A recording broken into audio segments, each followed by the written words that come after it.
Hello students, मेरा नाम जुनैद अख्तर है। मैं ब्रिक्स एकेडमी में फ़िज़िक्स को डील करता हूं और मैं ब्रिक्स का को फाउंडर भी। तो आज हम आपके सामने लेकर आए हैं हमारे स्टूडेंट फैज़ान आलम को।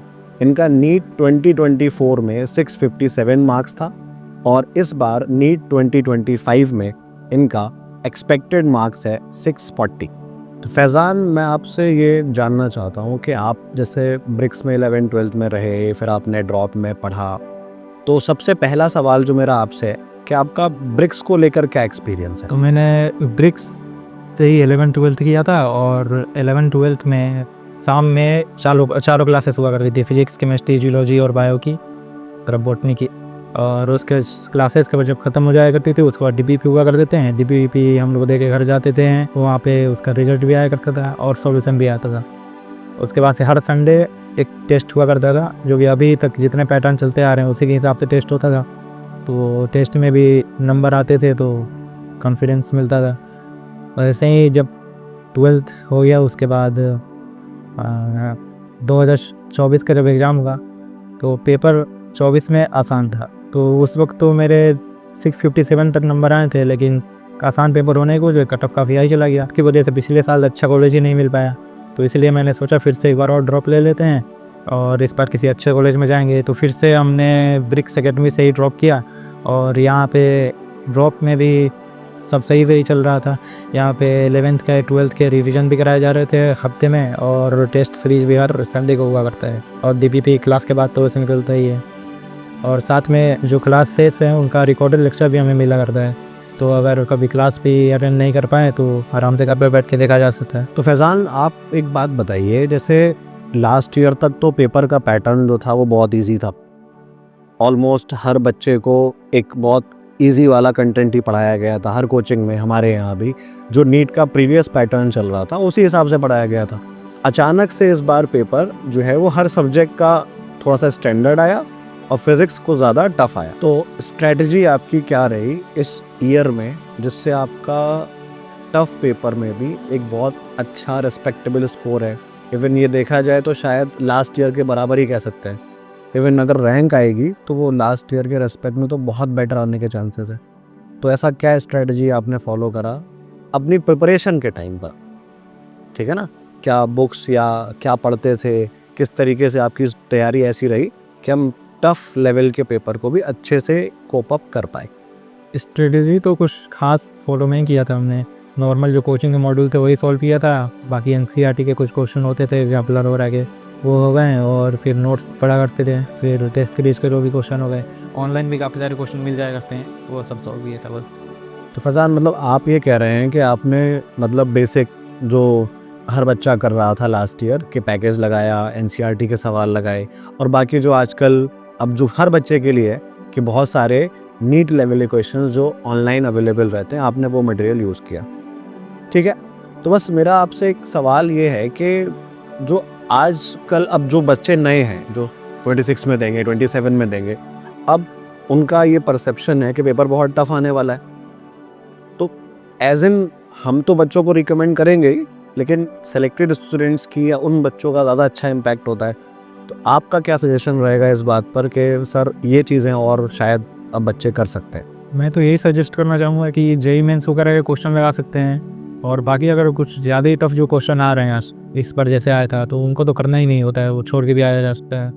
और एनसीईआरटी एग्जाम्पलर वगैरह पे जो बड़े बड़े क्वेश्चन होते हैं वो भी किया जा सकता है। तो एक सवाल जो है सबसे ज़्यादा इम्पॉर्टेंट जो मुझे लगता है कि ज़रूरी है वो ये है कि जैसे अब सब लोग तो इसी परसेप्शन से गए थे ना कि पेपर जैसा पढ़ाया गया है ईजी सा, कि आप लोग भी जब आरटीएस दिया करते थे तो वो 3 घंटे का पेपर आप 2 घंटे में कर लिया करते होंगे। तो हर बच्चे का तो माइंडसेट यही था कि पेपर वैसा ही आने वाला है जैसा इस प्रीवियस ईयर्स में आया है या 25 में आया है। पर आप जब एग्ज़ाम में गए और आपने देखा कि बायो का पेपर लेंदी है, केमिस्ट्री का पेपर ही बहुत स्टैंडर्ड है, लेंदी टाइप का है, और फिज़िक्स में हो सकता है कि आपको पहला क्वेश्चन ही वो सबसे ख़तरनाक सवाल देखने को मिल गया हो जो इस वक्त पूरे इंटरनेट पर छाया हुआ है। तो क्या ऐसा आपके दिमाग में स्ट्रेटजी आया या क्या थॉट आया जिससे आप पूरे एग्ज़ाम के टाइम पर अपना मोटिवेशन लूज़ किए बिना उस परफॉर्मेंस को दिखा पाए? सर पेपर देख के तो मेरी भी हालत ख़राब हो गई थी। मुझे भी ऐसा उम्मीद नहीं था कि ऐसा टाइप का पेपर आएगा। दिमाग में आदमी सोच के गया था कि सारे ही क्वेश्चन करके आने हैं, पर पहले क्वेश्चन देखा काफ़ी सर्किट वाला शायद था, थोड़ा लेंथी था, तो वो तो कर लिया। फिर सोचा कि हो सकता है 2-3 क्वेश्चन थोड़े लंबे हो, बाकी सारे आसान हो, लेकिन आगे जब करता गया तो काफ़ी सारे ऐसे क्वेश्चन मिलने गए। फिर अब एक ही चीज़ सोचा कि अब जब ऐसे क्वेश्चन हैं तो ऐसा तो नहीं है कि सिर्फ हमसे ही नहीं बन रहा है, बाकी सारे बच्चों से नहीं बन रहा होगा।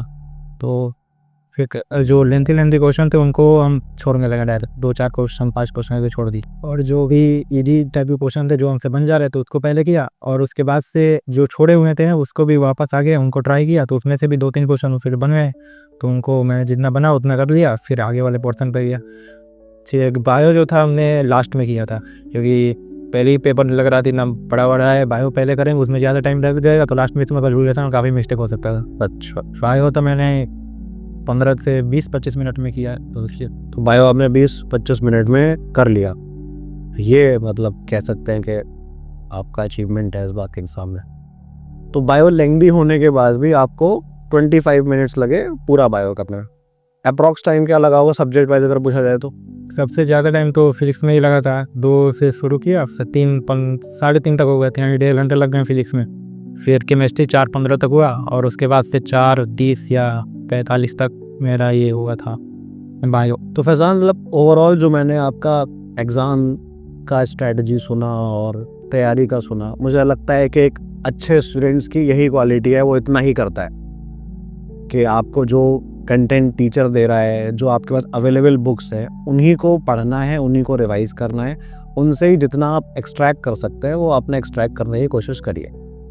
और मोस्ट इम्पॉर्टेंट बात जो फैज़ान ने बताई कि अगर जब हम एग्ज़ाम दे रहे थे तो हमें लगा कि कुछ सवाल हमसे बन रहे हैं, कुछ नहीं बन रहे हैं, तो हो सकता है वो सबके लिए पेपर टफ हो, और वो क्वेश्चंस को उनकी लेंथ के हिसाब से स्किप करते हुए आगे बढ़े, और जब बाद में टाइम बचा तो उन्हीं क्वेश्चंस को फिर से एक बार देखा, और उनका स्कोर, जैसे सर उन्होंने बताया अभी मुझे कि फ़िज़िक्स में अप्रॉक्स 144 मार्क्स के आसपास ये स्कोर कर रहे हैं, जो इस बार के फ़िज़िक्स के पेपर में मतलब एक्स्ट्राऑर्डिनरी कह सकता हूँ मैं इस स्कोर को। तो मैं आपको बहुत बहुत मुबारकबाद दे रहा हूँ। I wish you all the best for your extreme talent and journey in medical science.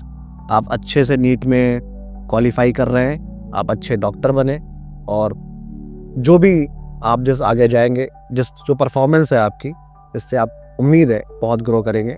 अगर कोई मैसेज आप आने वाले और स्टूडेंट्स को देना चाहते हैं तो?